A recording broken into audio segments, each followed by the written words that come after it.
trade-offs. That's the language that you and all of your project managers should use when working with the organization's executives and project sponsors.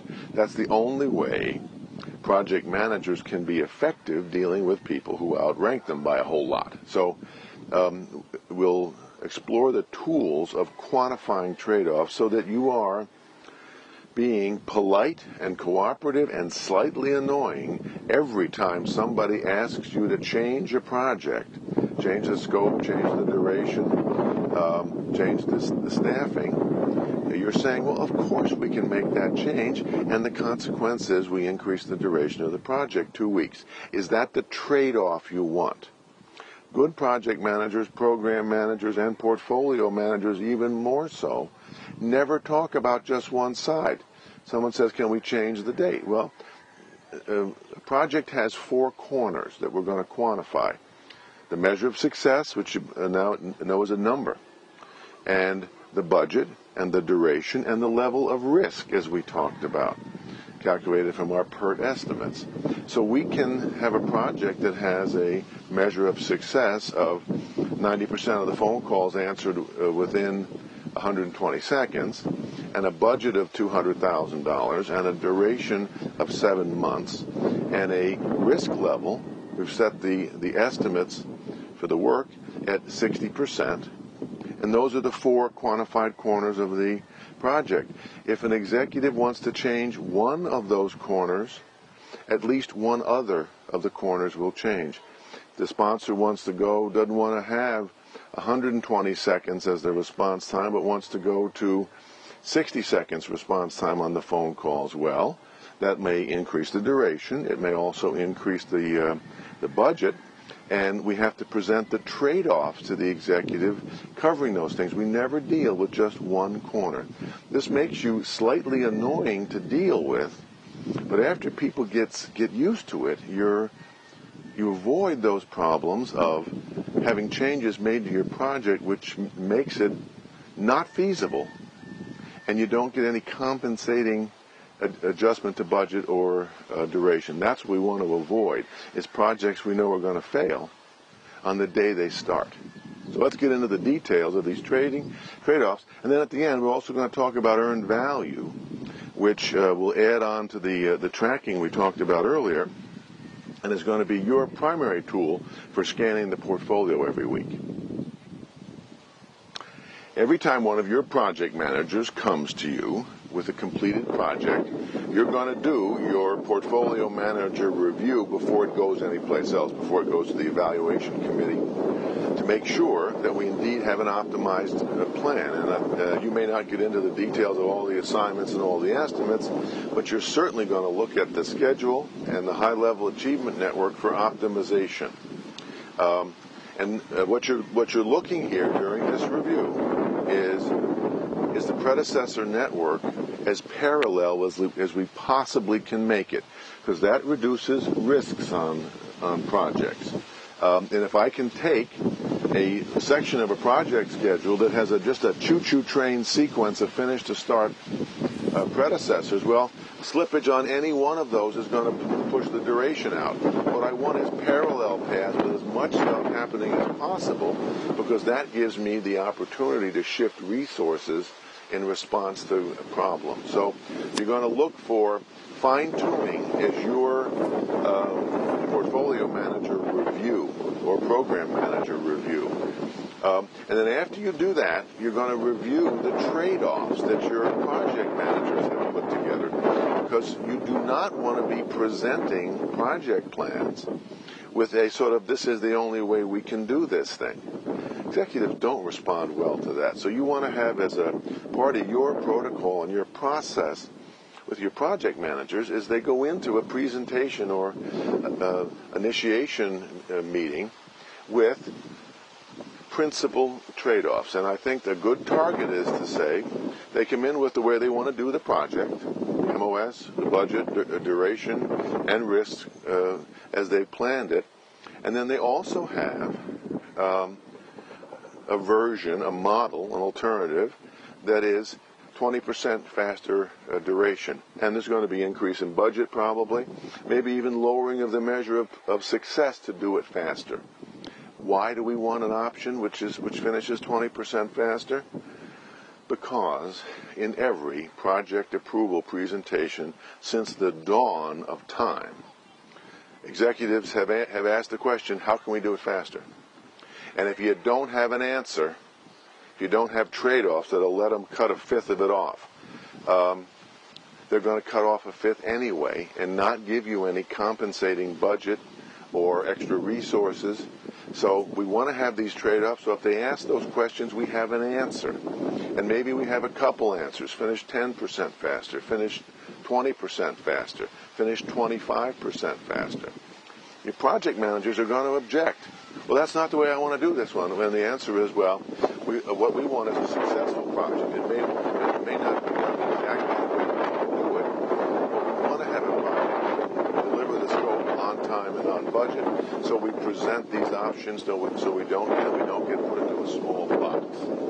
So you're going to review the optimization. We'll talk about that in detail. You're going to review the trade-offs, principal trade-offs your project managers have put together, because those ideas, those alternatives they're going to model for you is going to not only get you through the approval process, but that thinking is going to be something you'll use every week on the project.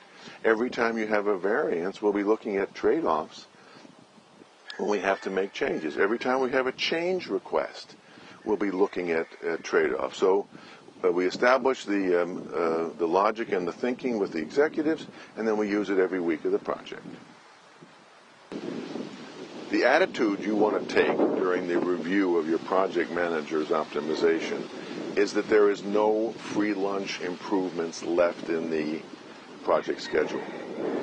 So you want to go through it and make sure that we're finishing as soon as possible and making the best possible use of our resources. And that's where you'll use slack and delay Gantt charts, which show you the slack on every task and the delay on every task. And what you're looking for is opportunities to shift resources from non-critical paths that have slack, obviously, that's by definition the case, from non-critical path tasks and paths to the critical path, because that's how we shorten duration. And if we have a resource that's working on a task that has 3 months of slack, in other words, it can finish 3 months later than it's currently scheduled to finish without affecting the completion date of the project, we may want to look at taking resources off that task, if they can do the work, and shifting them to a critical path task taking place at the same time, and thus shorten the duration of our project. And that's what you're looking for when you do your fine-tuning review, is opportunities to shift the resources and finish sooner, opportunities to reduce the budget, but none of these free lunch changes has a trade-off. You're not looking to finish faster but have to hire consultants. That's a trade-off. We're looking for free lunch improvements where you can change one corner without affecting any of the other three. You need to do this for your project managers, but very often they get so close to the details they can't see the big picture, and that's what you should do for them, is provide them a big picture view of how to take some free lunch improvements in the schedules they've prepared. Okay, you've done your fine-tuning analysis. You've looked at the predecessors, the resource assignments. You haven't found any unnecessary predecessors. So the plan is optimized. And then you're going to work with your project managers on trade-offs. When you're training them, and when you have new project managers that you have to develop, you have to teach them that trade-offs always have two sides. We're not looking to, run to the executive and say, oh, I can cut 2 weeks off the duration. Those are changes they should take when they optimize it. When they're dealing with executives, every change to the project has a trade-off. At least one other corner of the project is altered. So if I want to decrease duration, I may have to increase budget, or I may lower the confidence level of the risk and go from 60% certainty in the example we're talking about to 50% certainty. And then I can shorten the duration. But there's a consequence to every change. And that's the message we send consistently across every project. Every one of your project managers is taking the stance, we fine-tune this plan, there's no slack, there's no way to make it better. Here, I'll show you all the details. So we have an optimized plan, and now any change you want to make, and you can certainly make changes when you want, but every change is going to have a trade-off. And if you want to shorten the duration, you're going to have to give me more budget, lower the measure of success, lower the confidence level on the estimates, but there's always a trade-off, compensating trade-off for any change you want to make. And that is annoying in the beginning to executives, and then they get used to it, and you break the habit of them going around telling project managers, oh, you can find a way to finish 2 months earlier. We have to break that habit, and we say, yeah, we can finish 2 months earlier, but here's what we have to do. Here are the trade-offs. So that's the message you and your project managers have to send to everybody who talks about changing one of your optimized plans. All right, now let's talk about the mechanics of doing these trade-offs. We don't just go in and take a copy of our optimized project schedule and make a whole bunch of changes and see what happens to the budget and duration. What you want to do is start with your optimized schedule, save that, call it Archive 1, and then make a new version of the plan and call it duration minus 20%. And you save the schedule with that name. And then in that version, what you're looking at is duration changes. And you're not going to be concerned here about whether we have, as an example, available resources. We're going to look at, for duration changes, the longest tasks on the critical path, because that's where we can make the most reduction of the duration, and see if adding resources to those tasks will shorten the duration. And so we're modeling adding one contractor full-time, adding a second contractor full-time, gives us a duration reduction in the project of 14 days. And we're keeping notes on how much each change impacted the duration. And when we're finished, we save that duration copy of our project schedule that has approximately a 20% reduction in the overall project duration. And you've got notes about what changes you have to make to your baseline schedule in case the executives want to implement that option. So we have an archive copy of our optimized plan, and then we'll have a different copy with our duration trade-off in it. We've just talked about the first kind of duration trade-off, which comes from crashing the plan, which is the project management lingo for adding resources to critical path tasks. Obviously, it would never, ever make any sense to add resources to a non-critical path task. That will simply increase the cost, or it may increase the cost, but it certainly won't shorten the duration. We want to be adding resources to the critical path tasks and watching the critical path, because at some point, as you shorten the CP, suddenly those tasks will no longer be critical, and some other path will have a longer duration, and you'll have to shift your focus up to that and add resources there. So that's our crashing of the plan, adding resources to critical path tasks, and we usually filter the whole project schedule on critical path. So if it changes, suddenly we have new tasks showing up because those are now critical after the last couple of changes we have made. So that's one tactic, crashing the schedule. Our second strategy for shortening the duration of our project, for developing our duration trade-offs, is to fast-track the project. And now we've looked at our predecessor networks to make sure there are no unnecessary predecessors. When we fast-track, what we're doing is using our slack and delay diagram again, but we're looking for critical path tasks, no sense working with anything else, where there's a finish to start predecessor relationship, and we can accelerate it so that successor starts a little bit early. Classic example is doing design and then construction, whether it's a house or a software program. And usually we have a finish to start where the design has to be done before we start the construction or the programming. When we fast track it, we start the construction a little bit before the final design is approved. Is there risk there? Absolutely. That's the trade-off, is we are accelerating that successor, and the risk is if there are changes to the design in the last couple of weeks, we might waste all this work that's letting us start early. So fast tracking assignments and trade-offs give us a trade-off we express by we can finish two weeks early if we fast track the programming of Module 17, but that gives us a trade-off we have to all acknowledge, that if you make changes to the design in the last couple of weeks, we're going to waste some effort and have to start over, which will increase the duration and increase the budget. So that's the trade-off to this fast tracking way of shortening the project duration. You and your project managers all have to realize on these duration trade-offs that we are not looking to eliminate all slack from the project schedule. That would be, one, very risky, and two, might not shorten the overall duration. The other thing we have to keep in mind is we're going to identify through our risk management process, certain tasks in the schedule that carry a high degree of risk from the outside world, or from our suppliers, or from technology, or government regulation, whatever the source of the risk. It's outside the project. It's not our work estimates. We've accounted for those separately.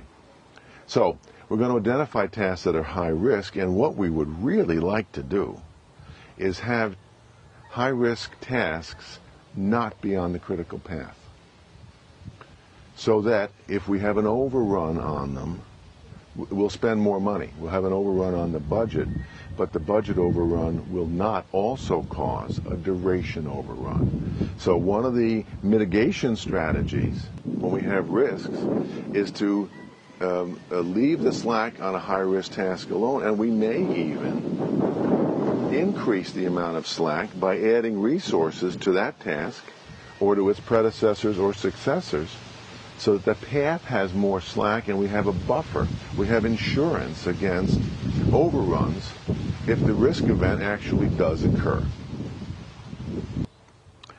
Another kind of trade-off we want to talk about, and again, we're going to save a new version of the software schedule, and this one labeled risk. And here, we're not going to be dealing so much with individual tasks. We've done that in our risk management plan. We have our risk responses. But we've also done our estimates, our PERT estimates, at a consistent level of confidence. So we've, in that PERT calculations, you'll recall, we set the confidence level at 60%. So there was only a 40% chance on tasks of an overrun. Now we could also set it at 70% or 80%. Our template that we gave you will do all those options.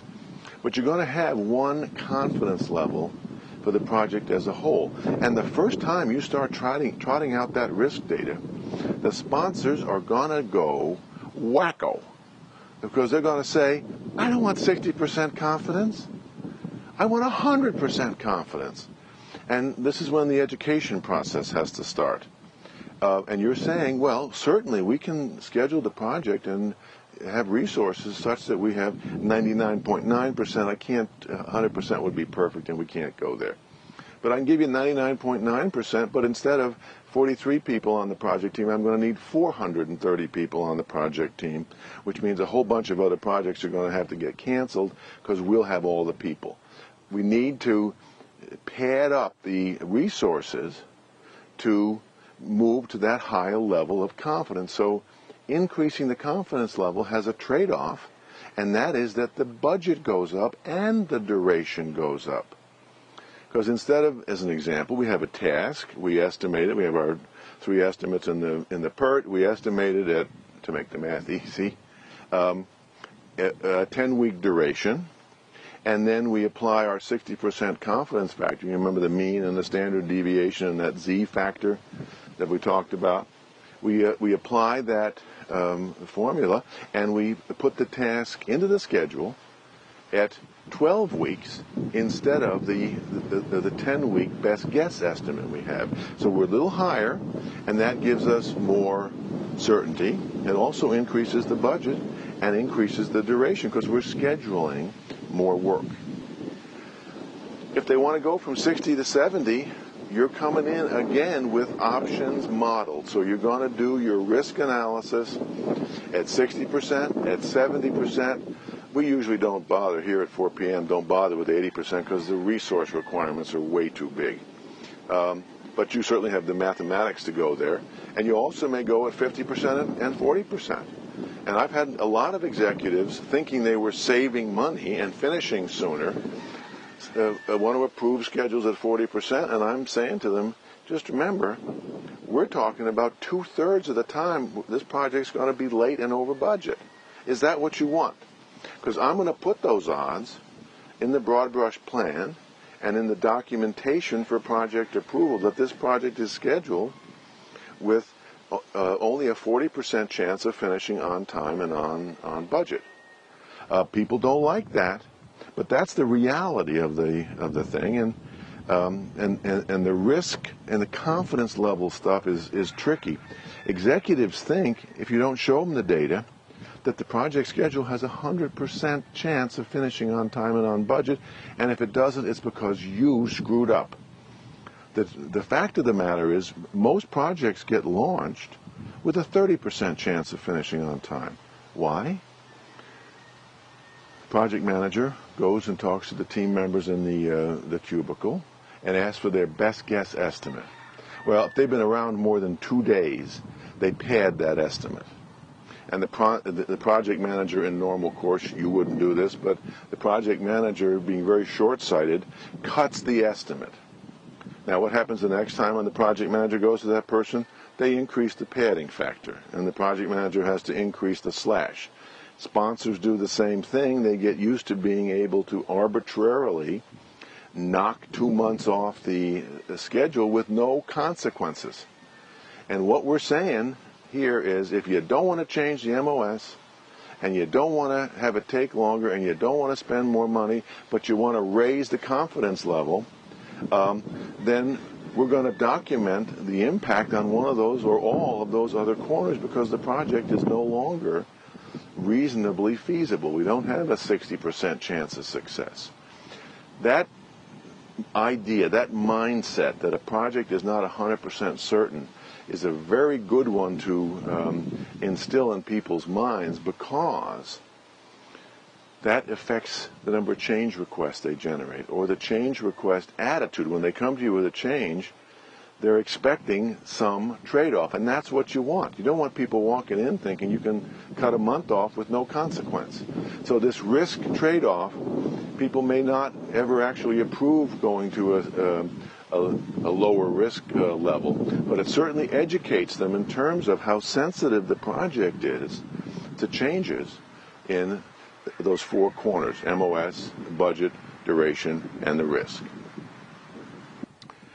Our next kind of trade-off is the budget trade-off. Now, when we did duration trade-offs, we dealt only with critical path tasks, because there's no sense talking about the other non-critical tasks. When we did risk, we talked about the project as a whole. When we do budget trade-offs, we're talking about every task, every achievement in the project schedule, because they all contribute to cost. So, on the budget, we have sort of 2 strategies we're going to pursue. One is we're going to start with the tasks or the achievements with the highest budget and look at options for reducing the cost of those particular achievements. The way we reduce cost is a couple of ways. If we can reduce the number of hours worth of work, that would reduce the cost, particularly if we could, as an example, a make-buy situation, do less work internally and buy the software, buy the plumbing facilities that we need, buy them outside rather than do it ourselves. If we can save money, that would be a way of reducing the budget. We may also, though, have some trade-offs. Right? We always have trade-offs. And the cost of going outside for softwares, we may not get exactly what we want. And we may have to lower some of the achievements that are dependent on that software or on that plumbing fixtures we're going to buy outside rather than make. So we always have to look at the quality impact of going to a contractor, going to a vendor versus doing it ourselves. The second strategy for reducing the budget is to substitute expensive resources for cheaper resources. Now this can be a real fertile area, particularly when it's consulting hours that you cut. And the strategy that we always want to look at is, can I have some of my internal people do some of the work? As an example, usually when you have consultants in a project schedule, you sort of automatically plan for them to do all the work. Then you look at the cost and you're saying, wow, that's a third of my budget. Can I craft this particular achievement so the consultants manage our people? So rather than paying $150 an hour for their recent college graduates, we use our own recent college graduates that cost us $40 an hour, and we save a great deal of money and get them trained in the bargain.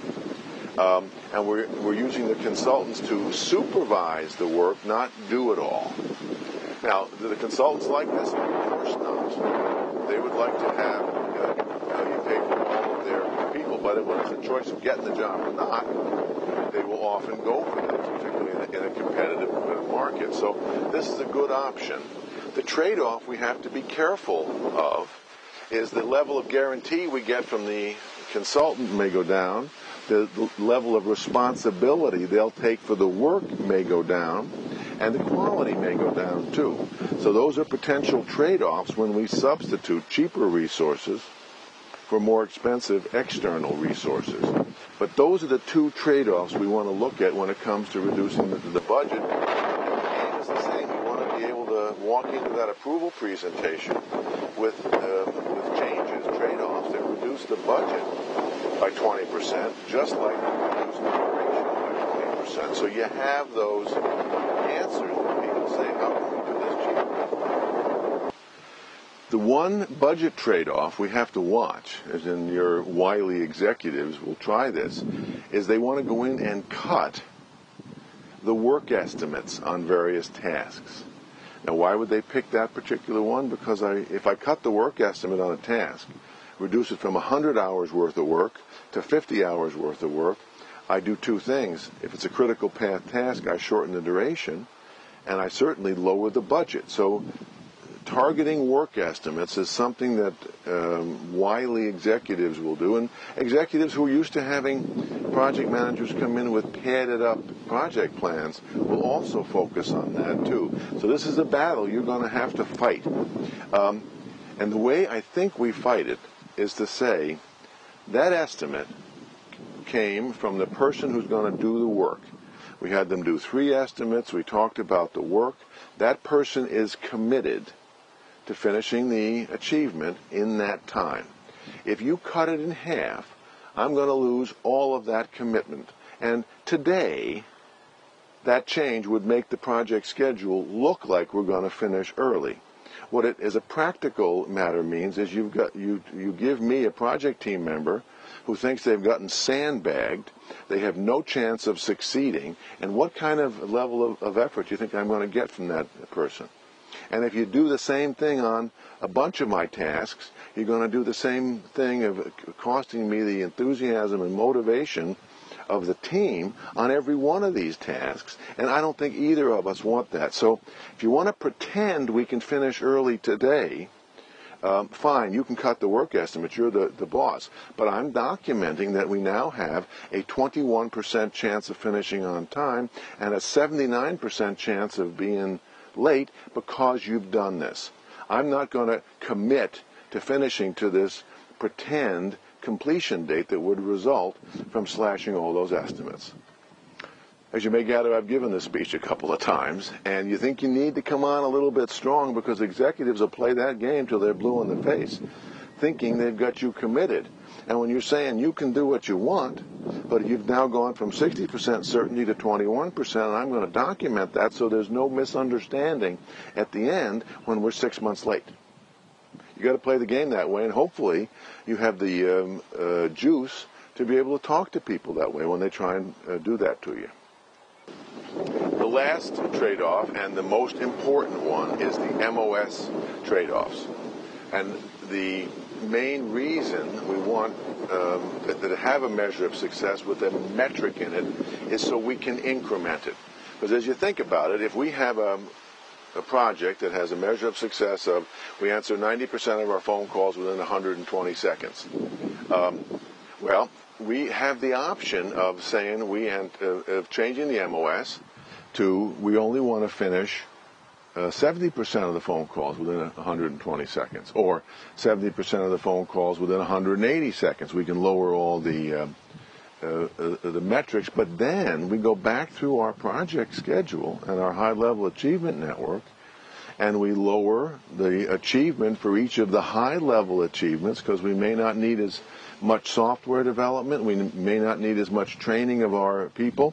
These take time.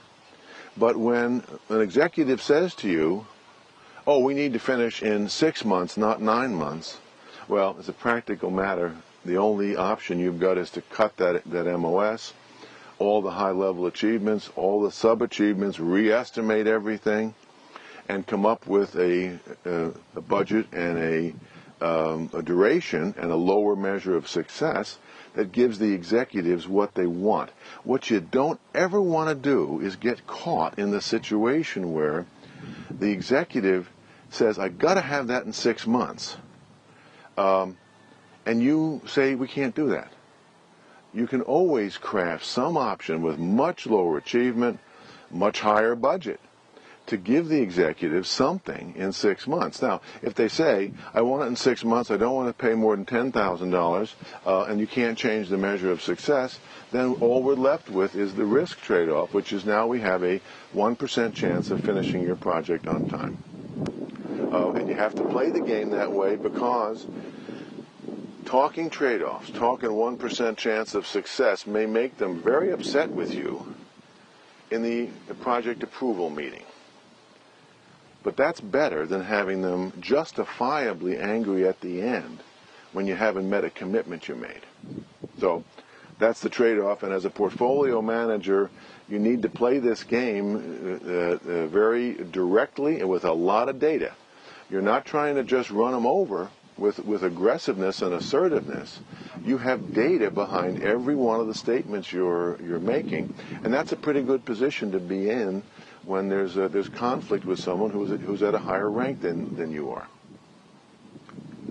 All of the techniques we've been talking about, you'll use during project approval, and you and your project managers will use them every time you have a change request. Every time you have a variance, something finishes late, something finishes early. You're going to do the trade-off analysis we have just talked about, modeling options like we've just talked about, and that's the way you go to the sponsor with a change request and you say, yeah, the people in marketing want to add this training program. It will increase the cost of the project by $7,000, and it will increase the duration by 2 weeks. Do you want to approve the change? So you're always presenting the trade-offs of every change that comes to you, and that puts you in a very good position. You're not arguing with people about the value of the training class in this example. You're simply quantifying for the executive, here's the change request, it'll cost this much, it'll have this impact on the budget, and then you're making the one judgment that the project manager or portfolio manager has to make, is to say, it'll cost this much, it'll increase the duration, but we don't need it to hit the MOS.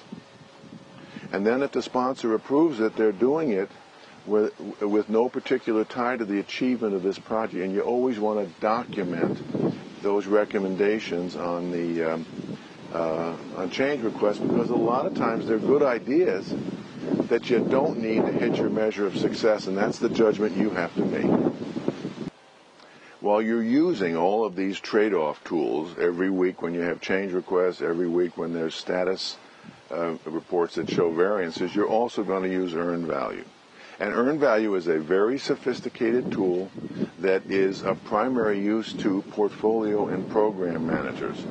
I would not try and teach your executives to look at earned value tables because that's going to be a thankless task. It's complicated, but it is made for situations where you have to scan through results and decide where the problems are and what problems can be fixed and what problems are spilt milk.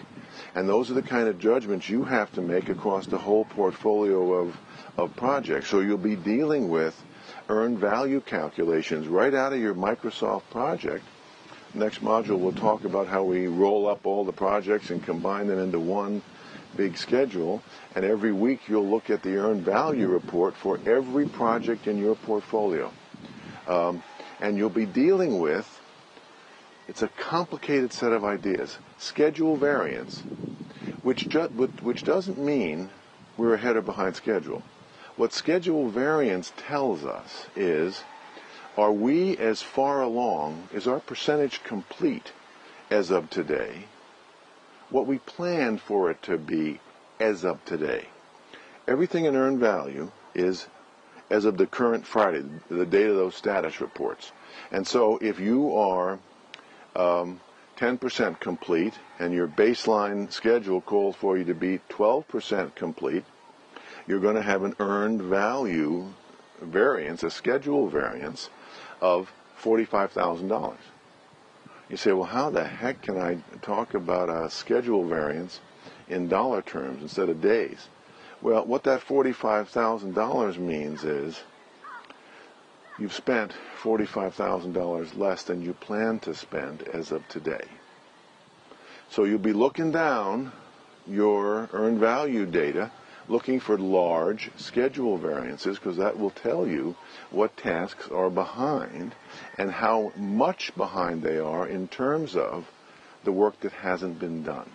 Exceedingly valuable piece of data. You'll also have cost variances that tell you this. If we have $1,000 cost variance as of today, what that means is we have spent $1,000 more than we planned to spend as of today.